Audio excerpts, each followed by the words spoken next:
Sanibonani abantu abaphile abantu kule group yokuchazwa kwamaphupho ngendlela yokukholwa. Bafowethu manibuka ngaphesheya kunomfula bese kuba nesihlahla somnyezane. Uthatha isihlahla somnyezane usihlanganise nesiduli bese usihlanganisa nempepha yamawele, uyafutha ngako, uyageza ngako. Uma ngabe unenkinga yokukhohlwa kwamaphupho, khumbula mangabe ugeza ngako uyathandaza, uyacela ukuthi amaphupho akho mawakhanye, amaphupho akho mawabuye. Abantu abaphile abantu.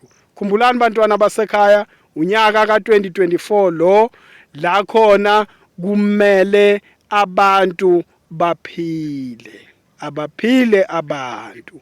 Ngiyabonga.